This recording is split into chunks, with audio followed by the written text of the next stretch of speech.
The story's primary character is actually two people. In the eyes of his peers, he appears to be a mediocre student, but in reality, he is a super fighter who has rescued the kidnapped school beauty. Even the strong special forces cannot defeat him.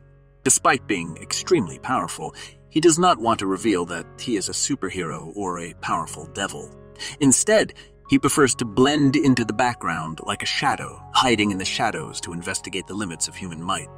Later, he makes his desired trip to the other world.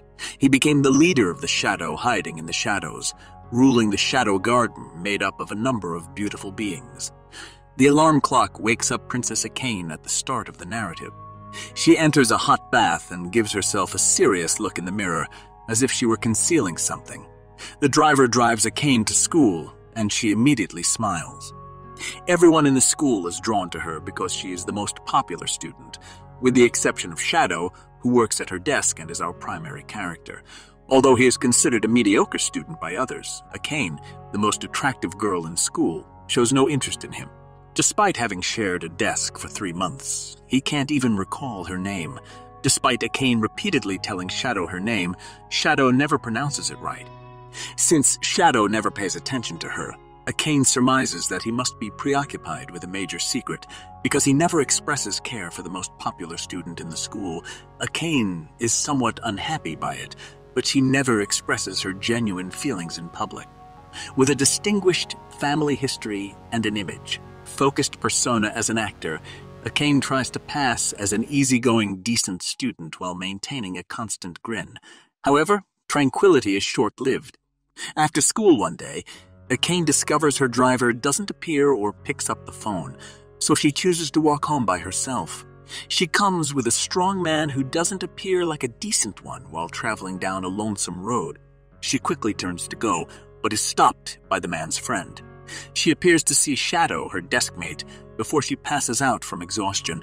Akane has already been imprisoned when she awakes. Her driver was killed by the strong man and his accomplice, who also abducted her. The goons appear to be doing it for cash, but in reality, someone has paid them to get revenge on Akane's father. Shadow is currently standing outside the door. This common student opens his backpack, which holds the masks he uses to conceal his identity.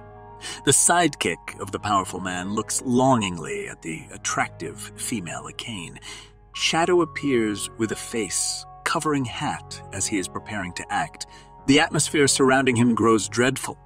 Shadow dislodges the opponent's pistol, and after a string of successful attacks, he triumphs with ease. The powerful man will then take the stage. Despite having witnessed Shadow's might, the thug throws away his pistol, demonstrating how confident he is in his own abilities. The strong man is considerably harder to handle now that he has experience, wounding Shadow right away. However, Shadow is not alarmed by the injury. Rather, he becomes enthusiastic because he hasn't faced a formidable foe in a while. The situation quickly changes as Shadow becomes serious.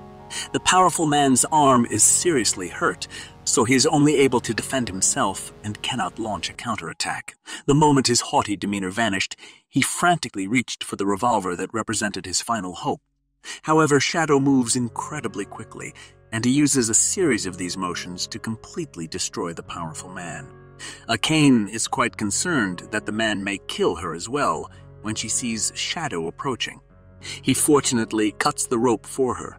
Shadow then goes into hiding in order to keep his identity a secret while he searches for more formidable foes elsewhere. Following that, Akane's father works behind the scenes to have the kidnapping suppressed because he doesn't want her daughter to be exposed to the public as a result of the incident. The police never discover who actually saved Akane. Akane is surprised to hear Shadow say her name correctly when she gets back to school. She does not anticipate, however, that this will be their final meeting. Soon after, a car crash is shown on television, and the deceased is revealed to be Shadow, the main character. The next section is a flashback to Shadow. When he was younger, he stood out from other kids. When everyone wanted to be a superhero or even a bad guy, Shadow wanted to be a powerful man who went unseen. However, Shadow is dismayed to learn as an adult that despite his strength, he cannot possess supernatural abilities like the heroes in books. He cannot repel a nuclear bomb, even if he beats an army with heavy weapons. When Shadow's consciousness finally fades, he erupts with a reluctant cry in his heart. He aspires to become the strongest possible by going beyond what is humanly possible. After that, Shadow visits another planet. This timeline is sort of a preview because it occurs after Shadow's reincarnation. Shadow's fantasy is realized in a realm that is entirely distinct from Earth. Other than humans, there are many different species, and magic and swordplay extend far beyond the boundaries of the world. 7 stunning girls of various species who are devoted to Shadow are part of the group Shadow Garden, which Shadow founds. In this alternate reality, Shadow fulfills his dream. He acquires strong magic, a supernatural ability that is unmatched by modern technology. When competing against other strong creatures in this realm, he can better conceal himself. Shadow is establishing his Shadow Kingdom. The first episode ends with this.